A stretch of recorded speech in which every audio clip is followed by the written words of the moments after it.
ఈ రోజే సబ్స్క్రైబ్ చేయండి మీ ఫేవరెట్ షోస్ చూడండి. వాళ్ళనటం మీరు పడి ఉండటం, వాళ్ళు పైన ఉండటం, మనం తగ్గి ఉండటం. ఎందుకండి ఇలా స్థాయిని తగ్గించుకొని బతకటం అలవాటు చేసుకుంటున్నారు?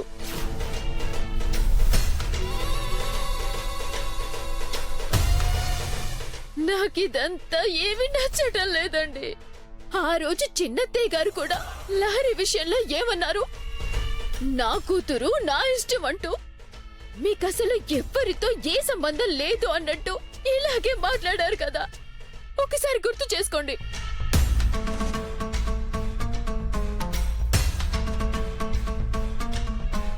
ఆవేశపడకుండా ప్రశాంతంగా ఉండడానికి అది నా కూతురు, నీ కూతురు కాదు కదా.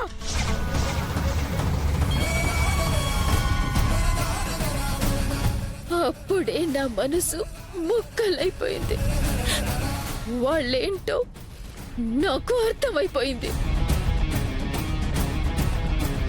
కానీ ఈ రోజుకి మీరు మాత్రం వాళ్ళు మన కుటుంబాన్ని వేరుగానే చూస్తున్నారు అని ఎందుకు తెలుసుకోలేకపోతున్నారు?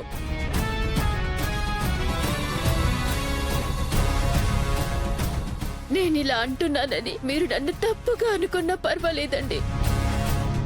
మీరిలా అవమానపడుతూ వాళ్ళ ముందే తగ్గి బతకడం చూడలేక, తట్టుకోలేక నేను ఈ మాటలు అంటున్నాను. అత్తయ్య గారు, మనం ఇంకా వాళ్ళతో కలిసి ఉండటం కరెక్ట్ కాదు అత్తయ్య గారు.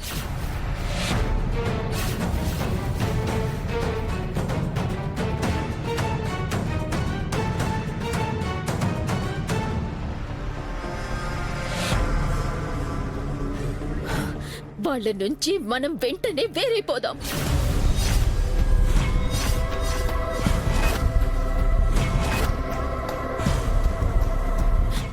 ఈ కుటుంబం రెండుగా విడిపోతేనే అందరికీ గౌరవంగా ఉంటుంది.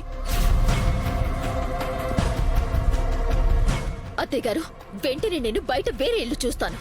ఇప్పుడంటే ఇప్పుడే వెళ్ళిపోతేనే వాళ్ళకి మన విలువేంటో అర్థమవుతుంది. మనందరి లగేజీలు కూడా సర్దిస్తాను. అనన్య,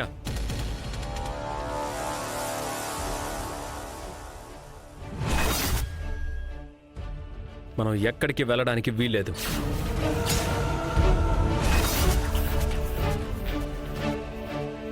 ఈయన మొగుడొకడు నేషనల్ హైవే మీద స్పీడ్ బ్రేకర్ వేసినట్టు ఏదో ఒకటి చెప్పిన ప్లాన్ ని మళ్ళీ పాడు చేసేస్తాడు.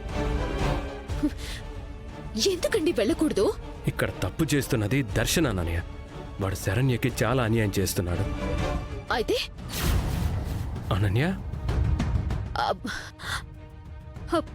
అదేనండి, అవును అంటున్నాను.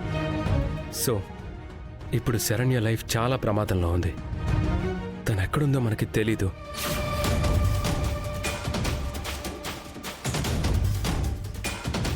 అప్పటి వరకు ఈ విషయాన్ని ఇక్కడితో వదిలే అనన్య. అది కాదండి. అవునమ్మా, నువ్వు మా కోడలిగా మా గురించి ఎంతగా ఆలోచిస్తున్నావో, ఎంతగా బాధపడుతున్నావో మేం కూడా అర్థం చేసుకోగలమమ్మా. కానీ ఎంత కాదనుకున్నా, వేరే అయిపోదాం అనుకున్నా, ఈ కుటుంబం మాత్రం ఎప్పటికీ పరాయిదైతే అయిపోదు కదమ్మా. అనన్య, శరణ్య నీ చెల్లెలు. ఆ విషయం నువ్వు మర్చిపోకు. తను ఎక్కడున్నా మనం ఎలాగైనా తెలుసుకోవాలి. తిరిగి శరణ్య దర్శన్ల కాపురం చక్కబడాలి. అంతవరకు మనం ఇక్కడే ఉంటాం. ఓకేనా? ఓకే అండి. గుడ్. మీ మాటే నాకు వేద మంత్రం. రాముడి వెంటే సీత. మీరేమంటే అదే నా రాత. ఓరిన తిక్కల మొగుడో, నాకు నువ్వెక్కడ తగిలేవరా?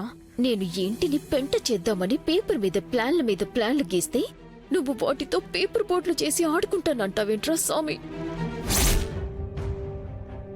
ఏమండి? ఏంటి గీత? అల్లుడు పరిస్థితి చూస్తుంటే అస్సలు సరిగ్గా లేదండి. ఏమడిగినా సమాధానం చెప్పట్లేదు. ఇక మనం ఊరుకుంటే ఏ అర్థం లేదు. పదండి వెళ్ళి పోలీస్ కంప్లైంట్ ఇద్దాం. అవును గీత, ఉమ్. ఎంతవరకు వచ్చాక ఇది పోలీసుల దగ్గరకు వెళ్ళి తేల్చుకుంటేనే మంచిది. పద.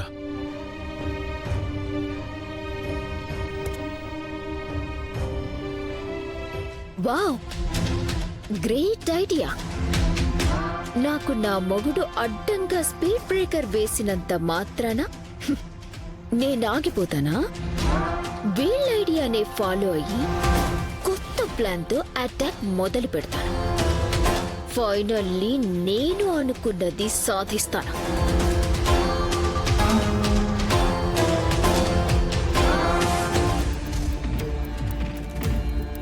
సార్ చెప్పు. సార్ సార్ చెప్పు. చచ్చిపోతాను సార్, నన్ను వదిలేండి సార్. ఇప్పుడైనా ఇలా ప్లీజ్ చేస్తావా? సార్ సార్ ప్లీజ్ సార్, మీకు దండం పెడతాను సార్, చచ్చిపోతాను సార్. సార్ కొట్టద్దు సార్, చచ్చిపోతాను sir. Sir sir please sir, నన్ను వదిలేండి సార్. సార్ సార్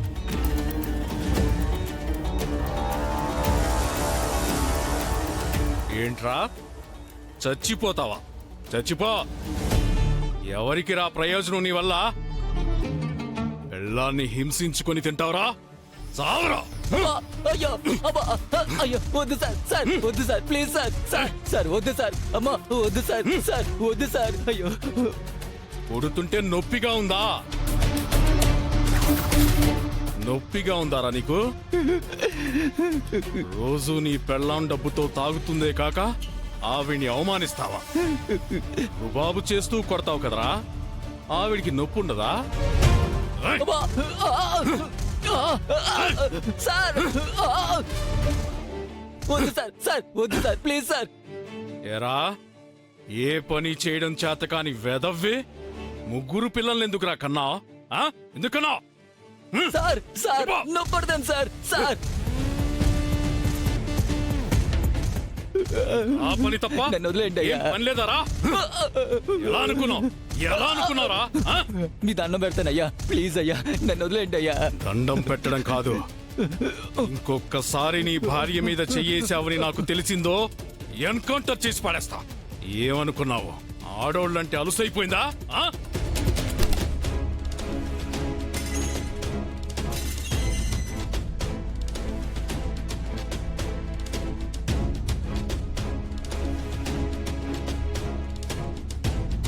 వన్నాటు సార్, మా అమ్మాయి కనిపించట్లేదు. కంప్లైంట్ ఇవ్వాలి సార్. కానిస్టేబుల్, వాళ్ళని లోపలికి పంపించు. లోపలికి వెళ్ళండి సార్. ఆ.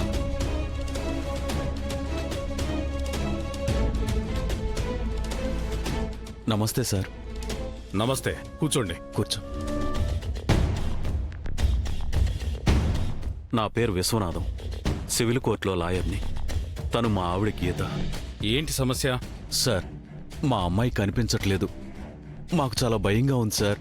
కనిపించడం లేదు అంటే మీ అమ్మాయి వయసు ఎంత? అసలు ఏమైందో విషయం నాకు క్లియర్గా చెప్పండి.